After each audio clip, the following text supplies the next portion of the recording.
মিল রেখে দেশের অনেক স্থানেই পালিত হয় ঈদের আনুষ্ঠানিকতা। এবার আবহাওয়া অধিদপ্তরের তথ্য বলছে ৩০ মার্চ অর্থাৎ ২৯ রমজানে সূর্যাস্তের সময় শাওয়াল মাসের চাঁদের বয়স হবে ১.০৫ দিন, আর পরের দিন ৩১ মার্চ ২.০৫ দিন।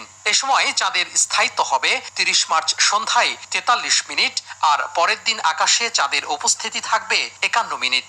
আবহাওয়া অফিসের তথ্য অনুযায়ী আকাশ মেঘমুক্ত থাকলে ৩০ মার্চ সন্ধ্যায় খালি চোখেই দেখা যেতে পারে শাওয়াল মাসের চাঁদ। সৌদি আরব সহ অন্যান্য দেশের সাথে একই দিনে ঈদ উদযাপনের বিষয়ে এবার আলোচনা উঠলেও ইসলামী চিন্তাবিদরা কোরআন এবং হাদিসের নির্দেশনাকেই মেনে চলার উপর গুরুত্ব দিচ্ছেন।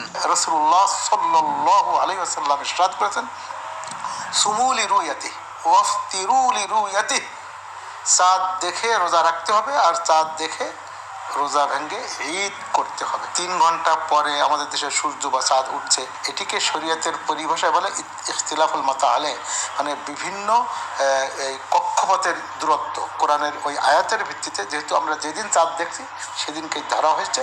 অন্যের সিরিয়ার চাঁদ দেখাকে সাহাবায়ে কেরাম যেহেতু গ্রহণ করেননি, আমরাও সেটির উপরে আমল করা হচ্ছে।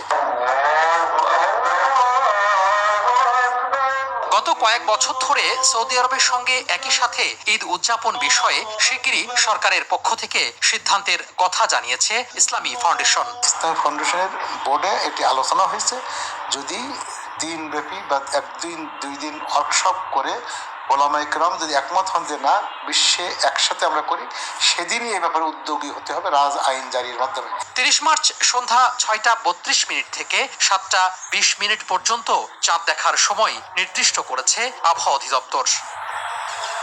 তোহা খান তামিম, সময় সংবাদ, ঢাকা।